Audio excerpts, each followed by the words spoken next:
Hey everybody, this is our final preview panel before we kick off our sixth virtual conference. It's crazy to believe it'll be our sixth virtual conference starting October 17th to 19th. Another 3 days, 100% free, accessible to all, topics spanning the brewing to business side of our industry.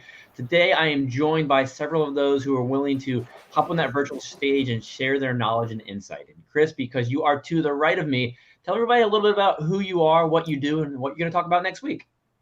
Yeah, sure. What am I going to talk about next week? I don't remember. My name's Chris. I'm the founder, CEO of Get Hoptimized, which is a digital marketing company for the craft beverage industry. We do social media, SEO, ads, all that kind of stuff.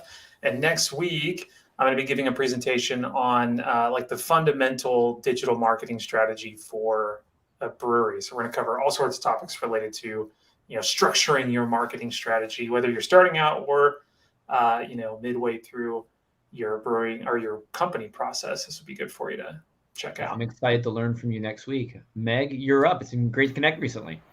Hey, yeah, thanks for having me. My name's Meg Ellis. I'm with the Texas Craft Brewers Guild in the great state of Texas.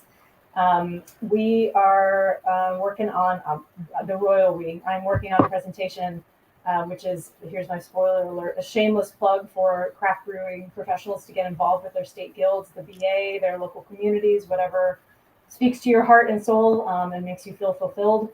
Talking about opportunities to get involved, how to figure out what is the right fit for you, and some strategies to find success as a volunteer leader in whatever role you might choose.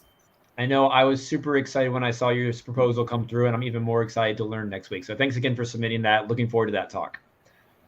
Laura, you talk about so many different topics in the world of craft beer because you've been doing it a while and you're so just knowledgeable. But next week, what are you going to be sharing with us? Next week is events. I think it's kind of fun, Andrew, that I send out an email that says, "Okay, what do you want me to talk about?" She really there are some no that, zones. Yeah. Like I don't brew. I couldn't even begin to talk about Emily's world at all. But it's fun. I started my world in distribution and have since moved into the Big Beers, Belgians, and Barley Wines Festival and other events. And then have designed retail programs for destination resorts and have done a lot of other things. So events is what it's going to be this time. We're going to talk about in your tap room, how to leverage your events and how to do it well without annoying your staff and your regulars, and kind of how to build on the great things and the personalities and the spaces and the places that you are without losing money and without annoying the universe. So that's the plan. I love it. Looking forward to that next week. And last but not least, Emily Wang with Fermly. Pronounced Wang. And it's okay. It's like we all go through the experience. I should know better. It's fine. We've had friends that for years actually sit there, especially when we had a brewery. It's like, we need to go get some of that Wang beer. So it's okay. We're used to it. And I own Fermly, which is a TTB certified third-party lab. And I'm really excited next week to be talking about something that, frankly, I don't think there's enough talks about. And it's because they're so freaking dull. And that's basically an essential science concepts talk. I'm doing science by any means necessary, which was inspired by just how many I was invited to do a presentation pretty early on chemistry. Laura was actually part of that. I think that was Rocky Mountain Brewing Summit in Colorado Springs, doing one of my first presentation experiences. And everyone at 8:30 in the morning loves starting off with some really dry chemistry. And so something that I've kind of set my mission for in the last couple of years is kind of trying to figure out how to better communicate some of these science concepts to brewers, but also make it accessible for people that aren't brewing, marketers and stuff like that, because they get to hear what the brewers and the owners are talking about. And when they're concerned about dissolved oxygen, what does that really mean? What does that mean? And for a lot of people, it's just like oxygen, that shit is everywhere. And well, why does that matter? So yeah, I'm really excited about it. When you first told me about your topic, I absolutely loved it. But at the same time, I have a very love-hate relationship with memes. As in crappy professionals, we all seen all the beer groups where memes dominate the feed, and that's all you see, and it can get interesting sometimes.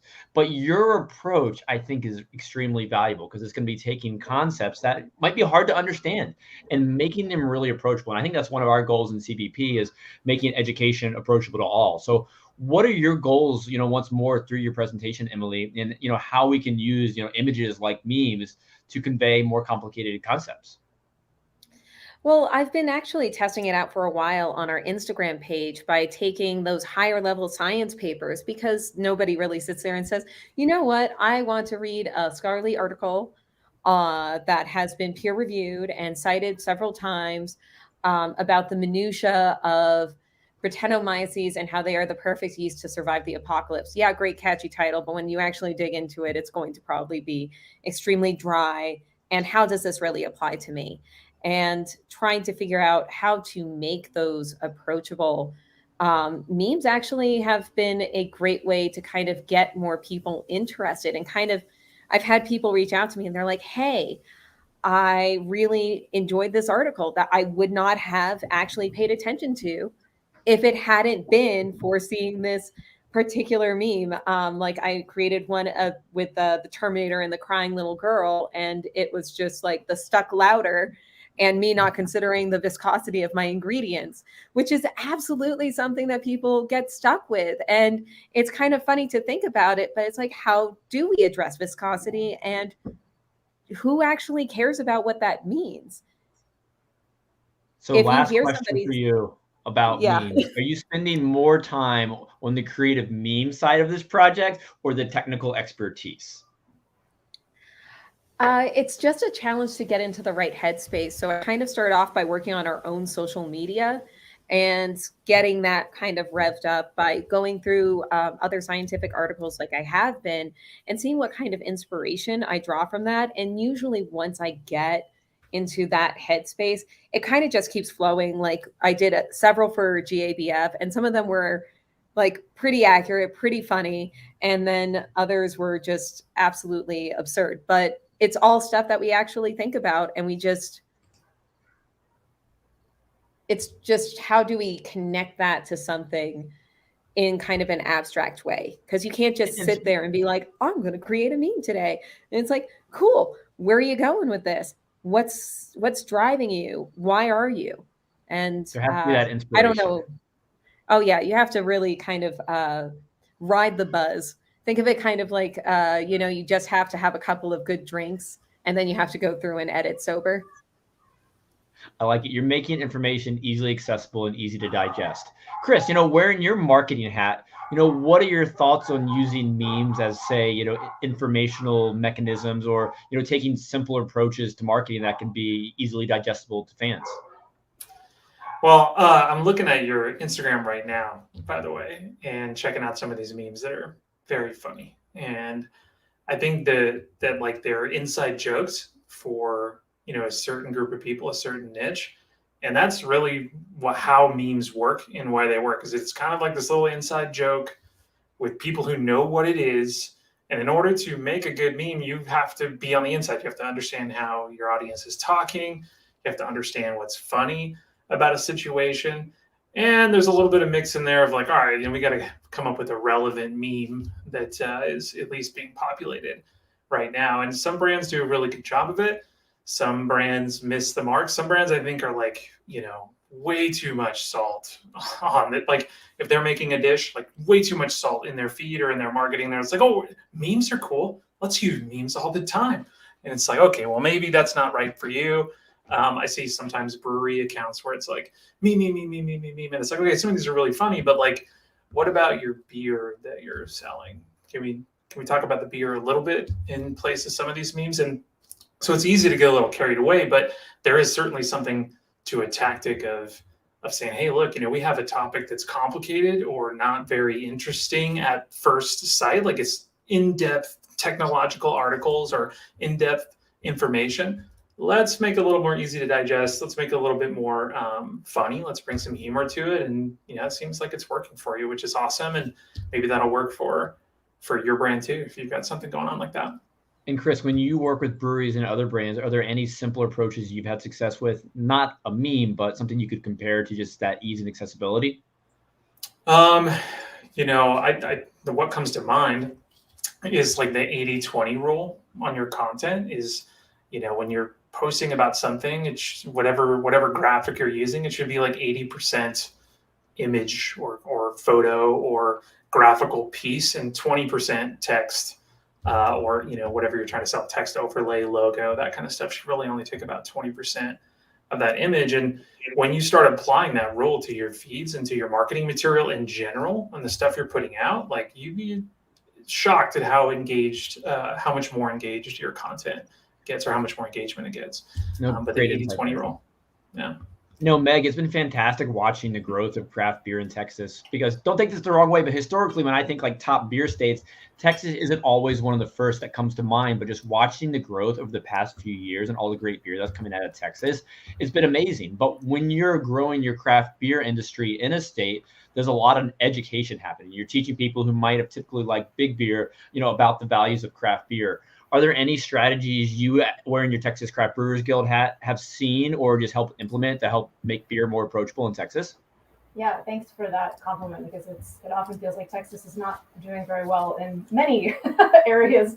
But yeah, we've seen a ton of growth and an amazing amount of resilience and stability in our existing craft brewing community through the pandemic, and kind of in the couple of years, are we out of it? Is it still happening? What kind of business decisions and pivoting decisions need to be made? But yeah, we kind of take an approach. We do, and one thing, back to my comment about Texas not doing things very well, we actually have a biannual legislative session. So we only have our lawmakers meet every 2 years. So every 2 years is like, we've got all this stuff we want to talk about. We've got craft beer fans powered up and ready to go advocate for their favorites and their community breweries. We've got brewers lined up to do meetings. How do we possibly cram as much content into these opportunities as we can? And really, it just comes down to being really thoughtful and doing a ton of strategizing about what are our talking points, what is the message we want to get across. Because generally, anyone who's done any kind of persuasive speaking knows that people are only going to remember 2 or 3 things that you say, no matter how long you talk. So bite-sized messages about what we want to get done, why it's important to craft brewers, and how it's going to affect, in terms of at the Capitol, the voting electorate. But yeah, it's we spend a lot of time being very thoughtful about our communication. A lot of, especially in alcohol regulation, can get very weedy and very uninteresting, kind of like Emily was saying about deeply scientific concepts and activities. So yeah, we do a lot of strategies, and we have a lot of folks at the table to hash through those conversations to make sure that we're hitting the right tone and kind of voice for our guild and for our members. We do try to. We're not big on meme-based communication, but I enjoy a meme from time to time myself. So looking at all the brewers in Texas, and the guild's doing great things. It's great to see everything you all are fighting for. But looking at the breweries, have you seen any specific strategies, how they're doing a good job of educating the typically non-beery consumers, or maybe overall themes that you're seeing with breweries to just approach more, guests to come to their tap rooms? So many. And I think there's, I'm a big fan of saying that there are as many business models as there are breweries in our state. Everyone is excellent at some piece of, and often many pieces of what they're doing at their breweries. We have some breweries that really have leaned into highly scientific beer education, and they're doing weekly beer tastings and private beer tastings for professional groups, and really developing some high quality, not just high quality education opportunities, but they're in the process kind of developing these advocates for ongoing professional technical training and delivery as well.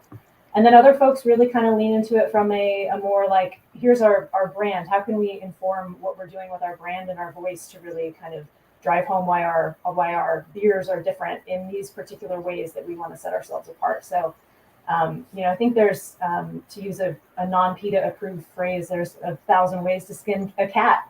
And no matter what, in terms of education or conversations you want to get started, I think the key thing is just making sure it's true to your brand and true to your voice, and then people will respond.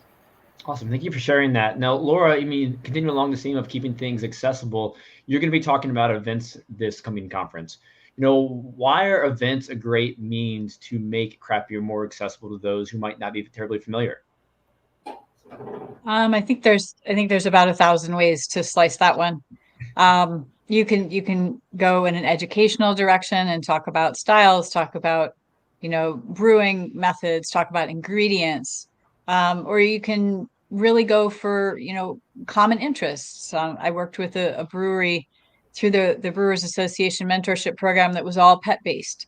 So everybody was bringing their dogs, and the focus was dogs, and it happened to be happening at a brewery. So there's a whole lot of ways to really bring it all together in such a way that you're exposing people to more beer, more different kinds of beer. We can talk about the upsell of flights. That's always a good hot button topic, right, Andrew? There's a billion ways to use events or educational opportunities or common interest community connections, I think, really to really raise the bar on how we're exposed and why we're exposed and when we're exposed. Awesome. Thanks, Laura. Now, Chris, go ahead. I have a question about this. Well, first I want to comment, I think this topic is super, super important because of the breweries that I talk to around the country, a common theme for success is programming. Having programming at your tap room, at your brewery is super, super important to bring people in.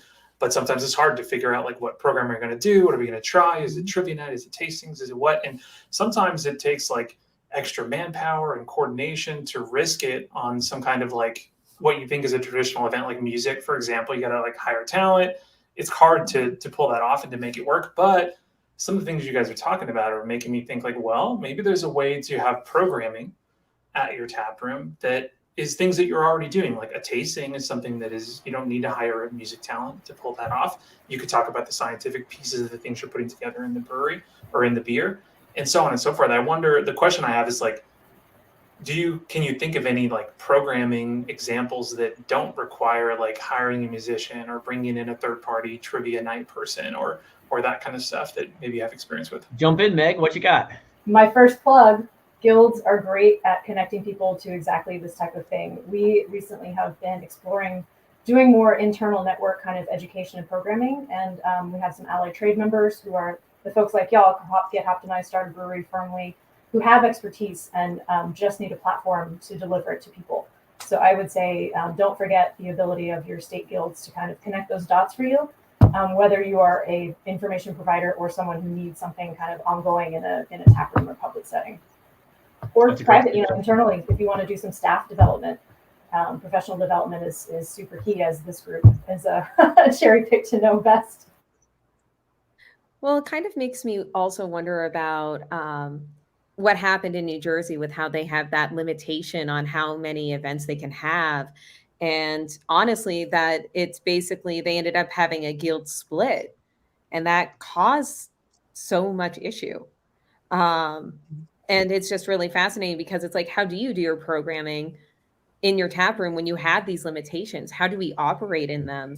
And I mean, this isn't going to be the last time we see something like this happen. So what can we learn from these experiences for other people to, frankly, explore other opportunities? Because it's would something educational necessarily fall under the typical event thing? We don't, it's that's something that they would have to really dig in for. But also that's something where it gets very fascinating when you come down to guilds, because let's look at what could have happened if they had a unified guild and how important it is to have that advocacy and to empower your guild to be able to stand up and say something and help you, because it's so hard because we're all so small and we're all so disparate that having that ability to get together and have one voice matters so much. Finding those common threads in a group as heterogeneously. It's so weird because we're all breweries, or all of our members are breweries, and yet every business model is so different, and the needs are so unique, and the stresses are a variation of degree, not of kind. But when the rubber hits the road, it can make a really big difference in terms of. Emily, I appreciate you bringing up the New Jersey issue. I think that's a classic example of just, those fractures becoming too granular to really be able to hold together any longer. So yeah, I appreciate the call to advocacy and involvement and open communication. I think open communication is so important because the more conversations we have, and Meg, I imagine you interact with so many different kinds of people in the craft beer industry, both in the brewing side and the partner side. And for me personally, when I speak to someone, I just want to have that one takeaway I can just share with someone else. And wearing the hat you wear with the Guild, it's all about sharing education and facilitating the growth of our industry. Yeah, absolutely. It is, to the extent that we're able to do it in a valuable and meaningful way. We always want to be careful that we're not just chasing our tails, creating stuff or providing events or resources that ultimately no one asked for, or that don't provide good member value. So it's a balancing act between what can we be doing, how can we keep adding value, but in a way that is really responding to the needs of our members, and not just because we're kind of in our lanes and have our heads down working so hard on these things that we kind of forget to pop up and check in. Awesome. And now, Chris, to go back to something you just said a minute ago, you mentioned, events and looking at, what we have, around us that we might not typically think of an event, but could be used as a means to bring something together. And that made me think of a conversation I had the other day with Michael Varda of Craft Beer Advisory Services. He does a lot of deep dives into data, and he'll go through like Google reviews, Yelp reviews, looking for trends. And one thing he shared was, looking at all the events we have at breweries, we see at breweries, shout it out on the count of 3. What's the most common event you see at a brewery? Anyone? Trivia. Yeah, everybody, Meg, it took you a second to unmute. That's okay. But you were going to say trivia anyways. So trivia. And yeah, trivia, music, things like that, what we're all thinking. But he went through all these reviews and he found that the most mentioned thing, and I say thing, not event, because there could be some debate whether or not this is an event, but one of the most common occurrences you have at a brewery that people enjoy is a brewery tour. Simply showing people around your tap room, around your brew house. You have it right behind you. And another stat he shared was that, through his data, he found that 53% of people going to breweries are going just because they're social animals. They're going just to do something. They're not going necessarily for the beer. They're going to just go out, spend time with their friends, go to whatever the brewery is hosting. So when you see that over 50% of people visiting a brewery might not be a craft beer nerd like all of us, they might be super wowed by that brew house behind them. So it's such an easy win to say, hey, would you like a tour? And by taking someone on that first tour, you're able to connect them with a deeper experience, and ideally they're going to come back. Well, it's that farm to table experience where it's like having that connection that's really rooted in something so local and being like, wow, this actually happens here. Like, you do this here. This is where you come and you make this. Like, this hasn't even left the building. You what, how? And it's so fascinating to people that aren't in our industry to learn about it. I mean, my dad is still wowed every single time he sees stainless. And it's like, you do realize you worked on boats, your daughter works a lot in breweries. Like, you would think you would be used to seeing big metal things, but apparently every single time he's like, wow, just starstruck. And it's like, yeah, to be honest, I'll get starstruck by a 100-barrel system. So, because that thing's and I think being around it, we become almost immune to it sometimes. Chris and Laura, what are your thoughts on how we can use the experience Emily just mentioned, even just with her dad seeing stainless and just getting wowed every time? How can we use that to further craft beer? Laura, go ahead. Well, there's a whole bunch of different marketing angles you can use about that. When you're creating your brewery, you definitely want to make sure people can see that stainless and understand that it's being made here. And I think we're reinforcing that that local piece, that community piece, that we're part of making your community happen, just like we're making our own beer happen. I think there's a lot of artisanship, a lot of craftsmanship, a lot of the non-business feel that goes when you can see what's actually happening. I think there's a lot of room for offering ingredients for your customers to see and taste and feel. I think there's a lot of room for, there's a lot of really low hanging, to Chris's point, a lot of really low hanging fruit in terms of events. One that I've been talking about lately is work from the tap room. If there's dead time in the early afternoon, say from 2 to 5, it's kind of slow. why not extend that? Have other reasons for people to be there, with butts and seats and looking busy and reaching out to maybe a different market. So there's a lot to be said about that, but the stainless to me is part of the bigger picture of the art and the craft of things. What do you think, Chris?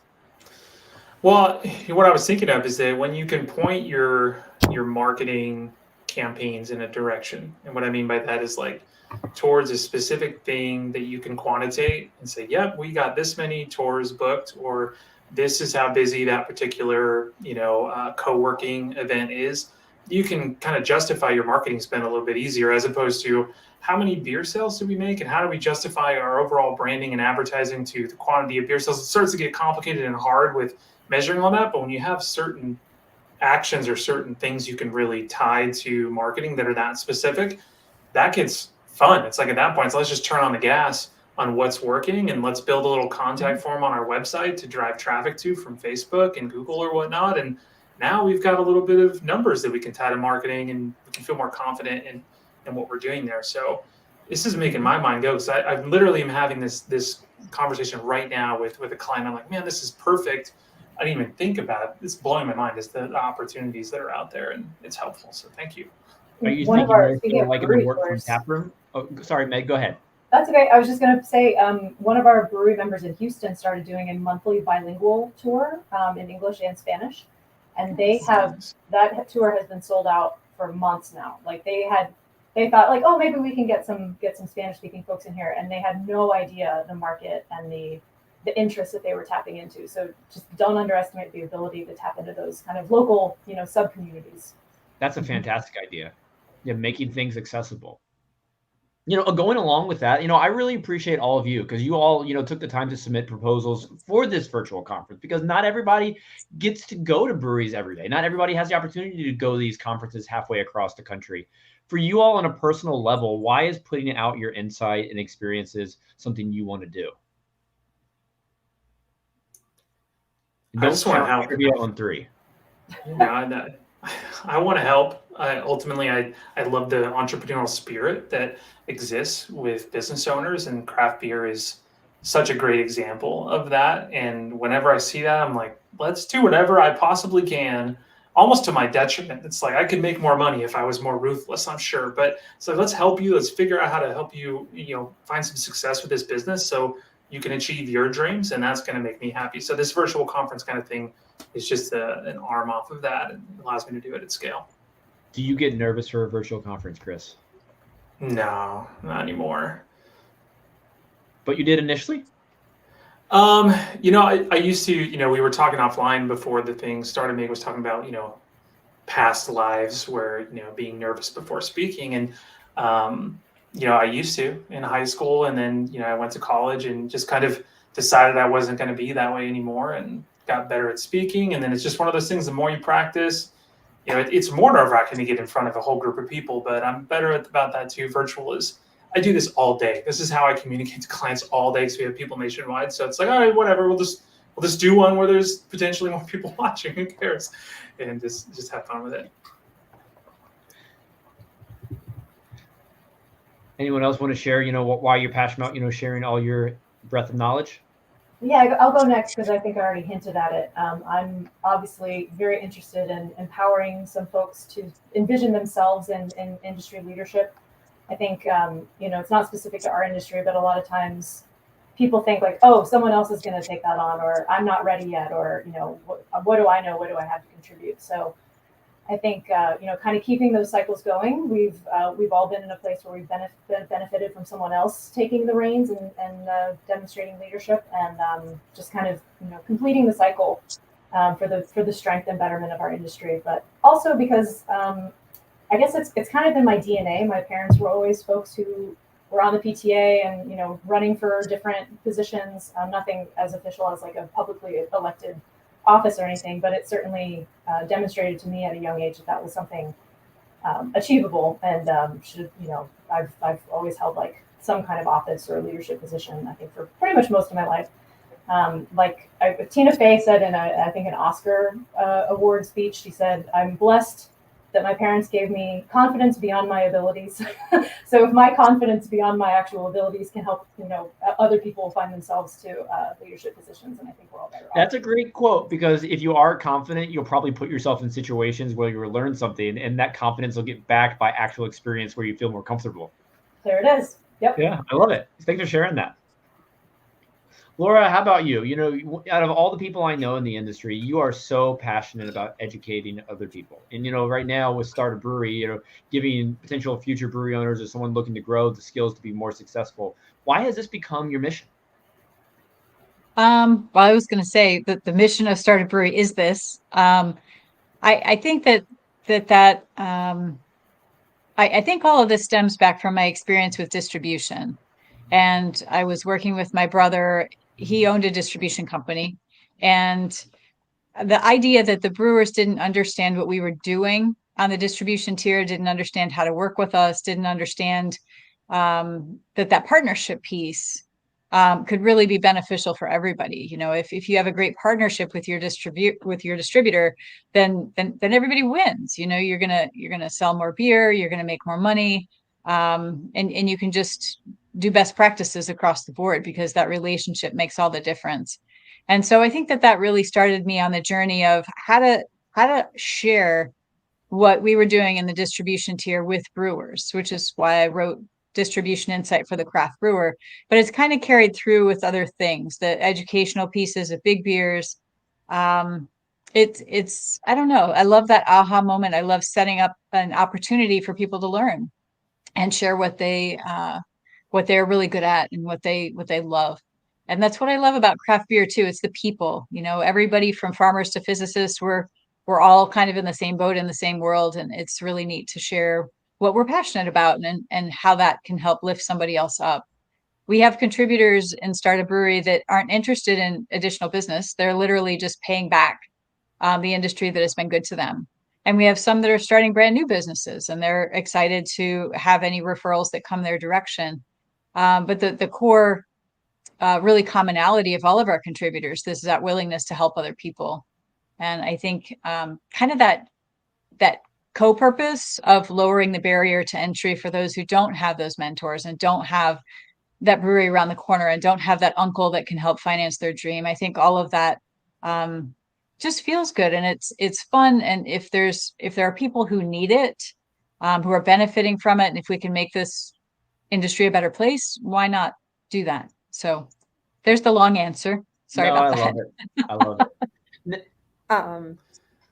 Yeah, No, I it was a good got one. into I this. like it for sure. I gotta help people, So- man. Gotta Yeah. help people. And I don't know. I think Andrew might have froze there. I don't think I'm Well, frozen on my end. okay. My screen's been frozen a good portion of the time for whatever reason. I think Emily's next, though. Yeah.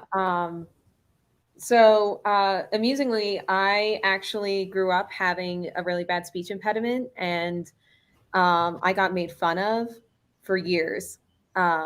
I had to go to speech therapy, and so I was really discouraged a lot in our community from asking questions, because I felt like I was going to be mocked, and there was always something I wanted to know more about, and I felt like I could never ask those questions. And I feel like I was really missing something in my education. And there was definitely times where I felt like I fell through the cracks.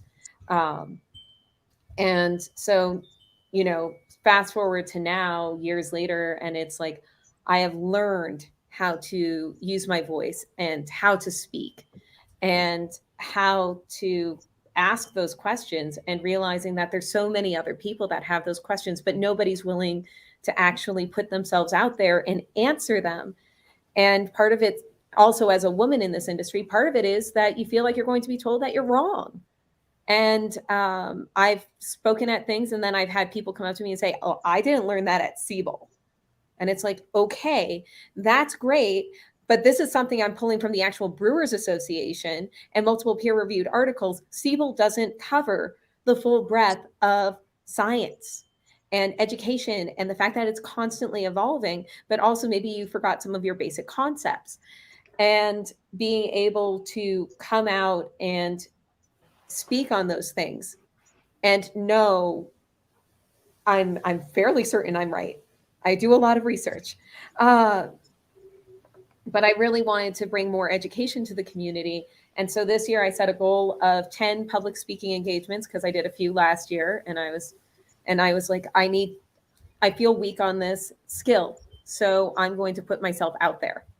And I am looking at closing in more on 16 speaking engagements. I'm actually going to be I'm actually going to be teaching the QA/QC portion of the Brewing and Malting Science course for the MBAA this coming Friday. We have the fall virtual conference this coming Monday that I'm fortunate to be kicking off. And then the following weekend, I'm actually going to be out in Olympia, Washington, speaking at the Northwest MBAA on non-alcoholic beers and food safety. And so I may have overbooked myself, but I love that I can do this research and this education and get it out there and really help encourage people to connect to the material, because it does matter. And there are questions that other people are afraid of asking. And it's because maybe their voice was treated the way mine was. And so if I can help elevate them or give them that opportunity to learn, or to even be able to ask someone that is teaching, hey, I want to know more. Where do I go? I want to be able to offer that to people. For everyone listening after the fact, there's a whole lot of head nods going on in this room right now. Emily, I appreciate all the reasoning behind everything that you do. I love what you stand for. So thank you so much for that. Now, I want to dive back into your all lives before beer. A few of you have referenced what you did before you got into the beer industry. We don't have to go into the deep dive of what you did, but so often in beer, I feel we talk to other people in beer. We're doing that right now. We're sharing ideas from the beer industry, but I think there's so much we can learn from other industries. I'd love to hear just one snippet of something that you've taken from your past life that's been beneficial to who you are today, whether you as a person, you as a beer industry leader. I would just love to hear something that you took from a past part of your life and how it's beneficial for you today. It's a loaded question, so I'll give you a few seconds to think on that one. Anyone feel free to jump in. I can do that one. One of my first post-college working experiences was as a legal secretary. It was an interesting gig, and I'll spare you all of the details, but that has really helped me in terms of being able to walk through being a small business owner, being able to understand some of the legal hoops and things that we jump through in the craft beer industry, understanding franchise law, understanding a lot of the liquor control stuff, running a nonprofit, which I do with Big Beers. There's just so many things that have been made much simpler by being able to jump through all that jargon and kind of understand how it's structured. And I have been forever grateful that that was one of my chapters. Fine dining, of course, hotels and customer service, of course, but the legal, I think, is the most unique part of that. Awesome. Thank you for sharing that, Laura. Sure. Chris, because you're unmuted right now, your turn. Nice. Well, there's two things that come to mind. I'm trying to figure out which one I want to say. In a past life, I was a partner in a travel company, and really we did travel and events, did like VIP style events for people that were attending these like really large scale music festivals. In our company, we would travel around the United States and Canada. We just like show up somewhere and run shuttles and hotels and like bottle service and things like that. And it gave me a very deep understanding of how events work, how to promote events, like how like consumer behavior changes when you're talking about like selling tickets to something. And, when you think about breweries and craft beer, events are such an important part of this industry too, that I find that a lot of these things come back up. It's like, oh yeah, well, it's the same. We got to promote like this. This is what's probably going to happen. I can relate to you. You got to get equipment. You got to get artists. You got to do different things. So there's a lot of that comes up in the event crossover for sure. Yeah, I can agree to that. Meg and Emily, I'd love to hear something. There we go, Meg. You're up. Gosh, there's so many things, but I think the thing that's coming to mind to me, kind of in the vein of leadership and getting to know how and when you can become your own advocate and advocate for the things you care about. I had a job that actually in the nonprofit sector that was had a very strong, one of the values was continuing professional development. And so I got to do a lot of kind of like leadership styles and trainings, communication trainings, all kinds of stuff that helped me better understand kind of my normal kind of how I am when I'm good, when I'm at my best, and then how I am when I might be stressed. And I still, I mean, that was 20 years ago, and I still use some of the strategies that I picked up during that time to kind of then analyze, like, maybe this isn't a conversation that I need to have today because I've got these other things going on. Maybe I can see about, it's almost like problem solving through prevention, and using communication really well has just, like, gosh, always been useful to me. So I really, really am grateful for that emphasis on professional development that I was provided then. Very cool. Excited to learn from you next week. And last but not least, Emily, you wear a lot of hats and you've done a lot of things. I have, and it's given me a lot of adventures. But before I was in beer, I worked in medicine for nearly a decade. Basically, I was originally going to go to medical school out of college, but I realized, I want to take a moment and figure out that this is definitely what I want to do. It's okay to take a moment and go, And for me, a moment ended up being 10 years, but I'm glad that I had that because I decided to go to school and become a medical assistant. People were like, why do that? I'm like, I'd rather spend $10,000 figuring out what I do want to do than hundreds of thousands of dollars figuring out what I don't. And I worked up my way through multiple organizations while also studying for the MCAT and taking additional classes to meet up to make sure that I stayed within things, because some of them don't accept you if your anatomy and physiology is more than 5 years old. So you have to retake it. And so you have to stay on top of that. So it's like, oh gosh, I have to go through and do these courses over again, which is freaking terrifying when you think about it. But I got in and then I decided I didn't want to do it because I had worked in this industry for so long.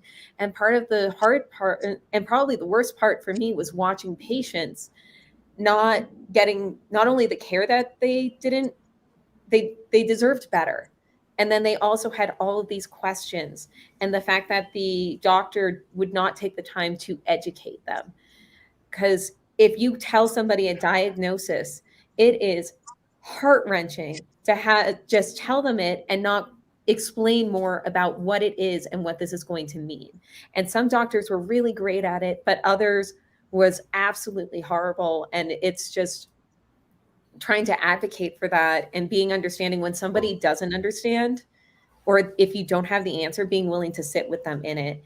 And I remember with one patient, I roomed her and I was like, I'm sure the doctor will be able to talk to you about this. Doctor went in, spent less than 5 minutes with the patient, came out, basically threw the chart at me and said she's ready to go. And I go in and this elderly woman was just crestfallen. And she just looks up at me and says, I didn't know growing old would hurt this much. And I mean, in that moment, the question is always like, what do you do when somebody shares something so huge? And instead, I just said, hey, do you mind if I sit with you? And so because I knew what my bandwidth was that day, I knew I could take the time. And maybe it's not what she needed was an answer. Maybe she just needed someone to sit there with her in that struggle. And so I sat there with her, and that's where when I deal with people in this industry that are struggling, that they don't understand why something's going wrong. Why is my beer not measuring up? Why are my people not meeting what I expect? And it's like, well, let's sit here in this struggle, and maybe you just need to talk about it. But I'm sure there's a way that we can find a solution. So with that patient, it was like, okay, what is your plan for your next doctor? Go back to your primary care physician, talk to them, and being able to be that resource, even though it's such a small thing. I'm not a doctor. I can't give you medical advice, but I can help encourage you to continue this journey and not give up, because I'm not giving up on you. I think that empathy is really important. And that was powerful, Emily. That was actually really powerful. Thank you for sharing that experience. Well, for everyone here today, Meg, Chris, Emily, Laura, I appreciate all of you. I appreciate all your willingness to share. I'm very much looking forward to your sessions at next week's virtual conference. For everyone listening before, it's going to be October 17th to 19th in CBP or on our YouTube channel. You can check it out there. If you're listening to this sometime in the future, you can go back and listen, rewatch forever. They're here to help. I'm sure they'd love for you to reach out. So Chris, Meg, Emily, and Laura, thank you so much for being here today, the conversation. We'll see you next week. Cheers, everybody. See ya. Thank you, Andrew. Cheers.